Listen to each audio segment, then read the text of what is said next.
Hey guys, this is Benny Ricciardi with rotocurve.com. And with the beginning of the NBA season, I'm here to give you guys a couple strategies to think about when you're building your DraftKings rosters.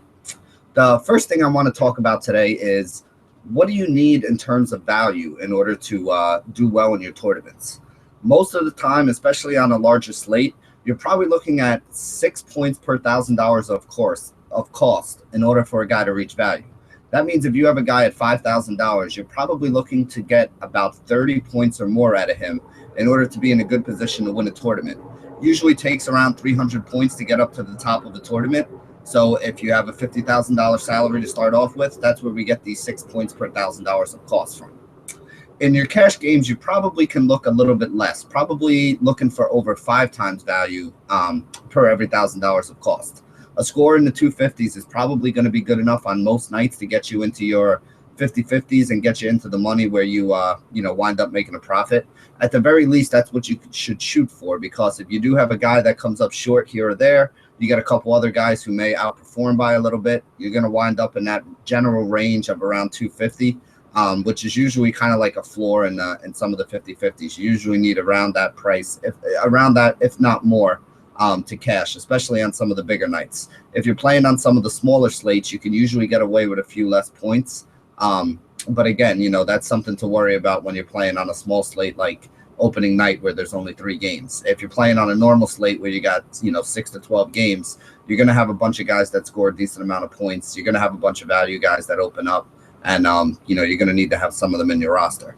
Which actually brings me to the second point about value that I wanted to tell you guys. If you're not going to be able to be around and monitoring the injury situations before tip-off, you're probably better off not putting a lot of money on the table that night. A lot of things happen late in basketball. You get news that somebody's going to try to play. They'll go out there, they'll warm up, they'll run around, and they won't be able to go. And when that happens, you usually get some really, really good value plays. You get guys who are priced like 6th or 7th men on their team who are now going to be seeing 30 to 35 minutes and twice as many shots as they normally do. When you can get a guy like this in a $3,000, $4,000 range, something like really, really, really cheap, and you know that the guy can get an easy 15 to 25 points for you, those are the kind of guys that you almost have to use on a nightly basis. And if you're not around to get that last minute news and see who those guys are, you're going to be putting yourself at a disadvantage to the guys who are sitting there. NBA is not like NFL. We don't have all the perfect news early in the day when we start building our rosters a day or two before. A lot of things happen on the fly in NBA. So not only do you need to know who these guys are, but you also have to have a process or a plan in mind. Whereas if player X is not playing, you put in player Y, and then you substitute somebody else in your roster to a guy who's a higher price and has a higher ceiling or a higher floor, depending if you're playing in GPPs and cash. You need to think about those things when you're putting guys in your roster in order to construct the best rosters that give yourself the most upside. You got to make a lot of quick decisions late in NBA, and this is the reason why people always say that. Next thing I want to talk about is something that I like to call game targets. And a lot of people don't put enough thought into what games they're using guys from when they pick players to put into their lineups. The ideal game that we want to look for daily fantasy is a game that has a high total and a low spread. A high total means a lot of points are going to be scored, and a low spread means that the game should stay close. So the starters should be able to play a full, whatever their full allotment of minutes is, whether it's 30, 35, some guys, even up to 40 on occasion. If you get a game that has a high total and a low spread, you got to think it's going to be close throughout, and the starters from both teams are going to be in there, not only in the first half when they normally play, but their second half rotations where they'll start the third quarter, take a little bit of a breather, and then come back with a lot of time left in the fourth quarter to finish out the game.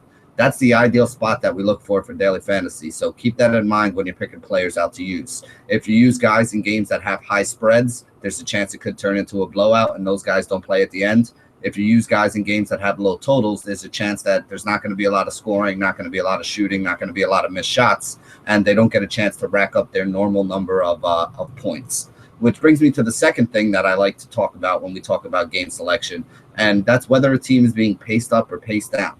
Sometimes you'll see a team like Golden State that plays at a high pace. Whenever they play a team that plays at a slow pace, that team usually winds up scoring a few more points than they normally do. Now, Golden State might be a bad example because they're actually a pretty good defensive team, so it's not like you want to pick guys to target against them.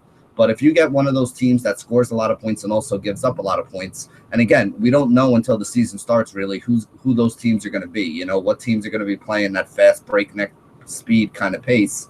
But once we have a little bit more of an idea on what teams are going to be putting up and giving up a lot of points, we can use teams that are normally in, slower games, maybe a team like Utah that normally plays in the 180s or 190s. If they're going up against the Denver Nuggets, who might be looking to have a faster pace this year and also don't have a ton of talent on the defensive end, you know, teams that are going up against the Nuggets are going to be good teams to target. When you get a team like Utah, who's usually in the 180s, and they're going up against a team like the Nuggets, who are, you know, maybe have been playing games in the 200s, you're going to be able to target some of those Utah guys, and they're going to be able to outperform their averages on the year. Most guys' price is based on their averages. So if you get a guy who's you're fairly comfortable is going to be able to outperform his average, you should be getting a guy that's going to offer you some really good value. And it's another thing that we usually look for when we're making our daily fantasy rosters. The last thing I wanted to talk to you guys a little bit about is roster construction. Over on DraftKings, the question that people ask most often is, the way the rosters are set up, you get a point guard, a shooting guard, a small forward, a power forward, and a center. And then you get a guard spot, a forward spot, and a utility spot that you can use any guard, point guard, or shooting guard, any forward, small forward, or power forward. And in the utility spot, you can use anybody, point guard, shooting guard, you know, small forward, power forward, center. So the question I often get is, Ben, how do I use these positions? Should I be looking for a second point guard, a third point guard, a second center?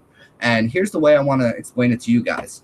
Based on price and average scoring, you usually get more bang for your buck out of the point guard, power forward, and center positions.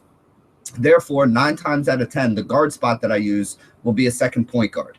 9 times out of 10, the forward spot that I use will be a second power forward. And the utility spot will either be another power forward, another center, or another point guard, depending on the pricing of that day. Now, this isn't a hard and fast rule, and it's not like you can't win doing it a different way. But just with me, I feel that those are 3 positions that usually wind up with more fantasy points per dollar of cost than any other position. And let me explain it to you guys this way.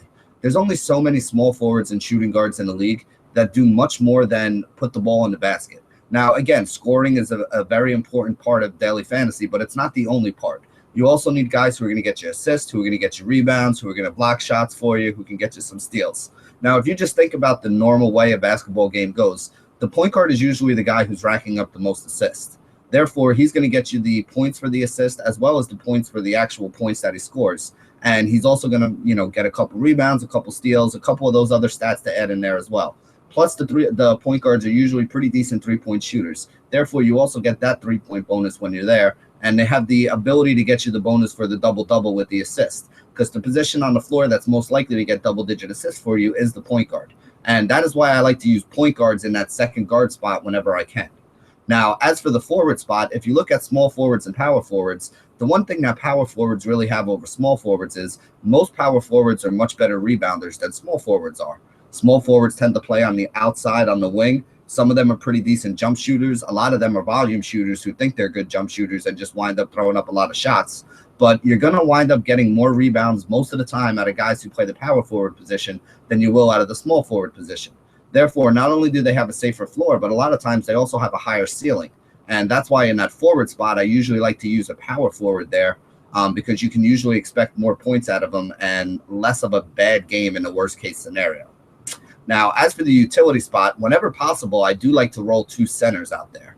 I would have no problem with a third point guard or a third power forward. It really all depends on pricing, where the value is, and you know who the guys are at those positions that you can roll.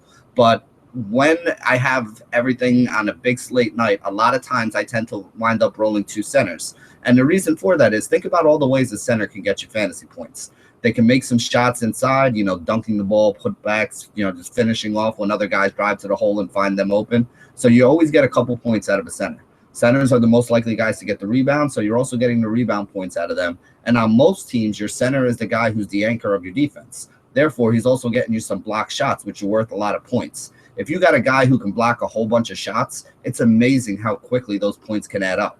Block shots are one of the more underrated stats that you can look for in daily fantasy because most people tend not to target them, but they do add up quickly. If you can get a guy that blocks 6 or 7 shots, a lot of times that's 2 points, that's 12, 14 added points on top of his, you know, 15 to 20 regular life points, which give you 20 fantasy points, and maybe 8 to 12 rebounds, which is going to give you another 15 to 12 to 15 points altogether right there.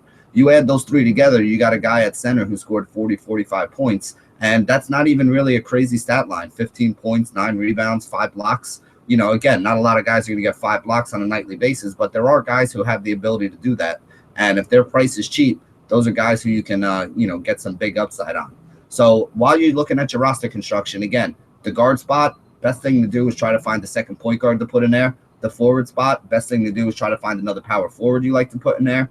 And with the utility spot, if you can find another center, that's great. If not, a third point guard or a third power forward is probably the way you want to roll. You can sometimes find good enough value at the shooting guard and small forward spot, but this is just kind of an overall overview. If you're asking me how I usually try to target my rosters, 9 times out of 10, I'm going to wind up with 2 point guards, 2 power forwards, and 2 centers with those 3 open spots if I can. So those have been some of our tips for NBA DFS over on DraftKings. We'll be bringing you some advice on a daily basis about guys who we're looking at, guys that we like. And, as always, we try to give you some teaching points and some tips, things that you guys can think about. So when you're building rosters without us, you're still going to be able to be profitable. And that's our overall goal. So thank you for joining us here at RotoCurve. And as always, stay classy, DFS.